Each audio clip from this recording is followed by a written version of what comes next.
Hey, good morning. What are you grateful for? Grateful to be clean, sober, sane. Grateful for my beautiful, beautiful love affair and relationship with Jesus and God, and the blessings that come with that. You know, I'm going to say some stuff that I hope gets people into action. I just was hit with just an experience of seeing somebody suffer needlessly, and the responsibility we all have to helping our brothers and sisters out that are suffering. No judgment. So I'm going to start by saying what my philosophy of living is, and it's evolved over time. Again, I used to be a drug addict and alcoholic, and that's not all that I was, but I suffered. I really struggled, like a lot of people. But I've had what I call a spiritual awakening that knocked some sense into me, knocked in right action, serving others, feeding people.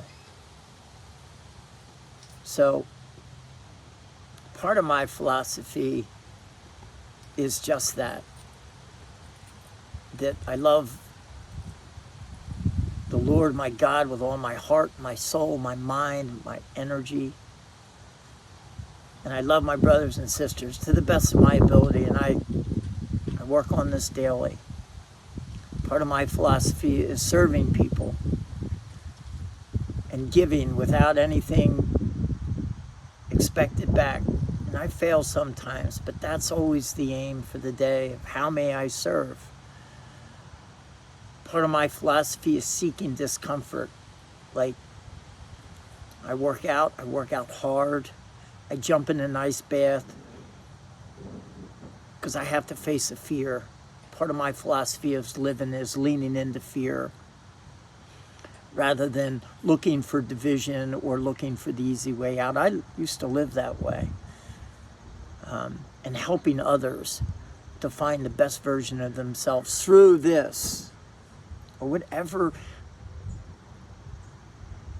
wherever they're being called. I'm not here to judge of how you worship God. I love that you're worshiping God. And I love jumping in to worship God with you in your way. Maybe it's a Buddhist way. Maybe it's a Muslim way. Maybe it's a Sufi way. Maybe it's a contemplative way. I don't own the way. I know the way. And the way for me is through Jesus Christ. That's my way. I've fallen in a deep love affair with Jesus. I love Hanuman and all the aspects of him, and the brilliance of Shiva and the compassion of Buddha. So this is kind of out to people, and it may get long, and that's okay. And I'm not here to be a politician, or I'm not here to push an agenda, but I've had enough. And I'm asking for some of my brothers and sisters to maybe share this, or, I don't know, speak up. I've had enough of the suffering. I've had enough of the division. I've had enough of watching innocent people, especially children, get caught up in the crossfire of politics, greed, and ego. So I'm proposing something different. I'm asking everybody, especially the politicians, if you got a hair, I want you to post something. Not your campaign slogan and not your talking points. I want to see something real from you. I want you to post a 2 or 3 minute video, a little shorter than mine. What you actually believe. What is your philosophy for living? And I've given you a couple of my key points that, I strive to every day, and I surround myself with people that are pretty much better than me, but they keep me aligned. What are your spiritual and humanitarian values? How will you personally bridge the gap between left and right, red and blue, between you and me? We don't need more debate. Excuse me. We need solution-based action. So my proposal, if you truly want to lead through unity and strength. Something like, you know what, work out together. Suffer, sweat, and grow as a team. CrossFit's a great start. Hey, play doubles and pickleball. Learn to communicate. Learn to compete. Learn to laugh. Learn to forgive. Worship together.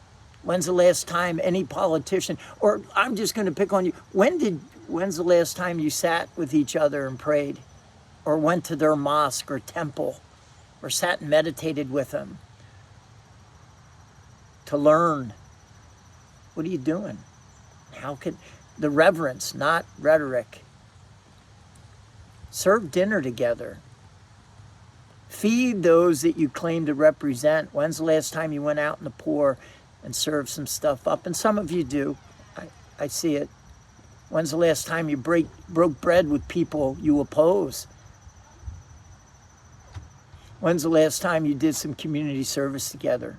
You cleaned up the community. You built it. You restored it. You restored somebody's faith. And if you really want to debate, I love it. Put on the boxing gloves. Step in onto a wrestling mat. Close the cage. Close the door to the cage and have a 5-minute MMA round. After that, you'll probably see each other in a very, very different light. Because you can't hate someone you've struggled, sweat, and bled with. And let me ask you, would you allow your children to go to war? Politicians? Would your kids go serve? And some of you do, and thank you. Thank you. I'm not red.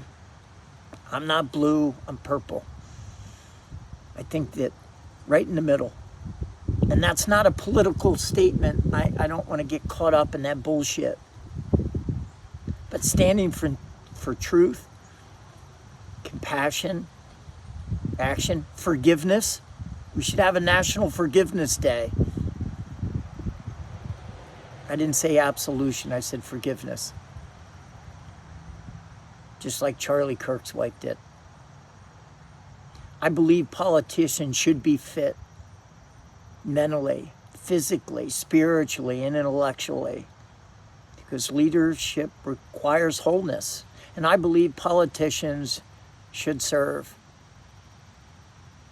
And this goes for all of us too. This isn't just for politicians, but I've about had enough of the politicians. Get back to work.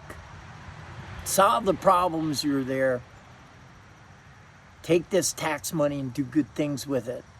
Build this nation back up. But serve through feeding people and serving people and washing people's feet. You darn right. Get into the energy of love that comes from service. We need leaders with courage, not comfort. With conviction, not cowardice. So let's get back to what matters. Helping humanity, helping healing, healing from suffering, and serving from love. Let's see who's bold enough to step up and make a video. My name's Dan Hanneman. If anybody's out there that is suffering, sick and suffering, needs to catch your breath, needs to get into fitness, mentally and spiritually, email me at hybridixfitness@gmail.com. Hey, I love you. Thanks for listening.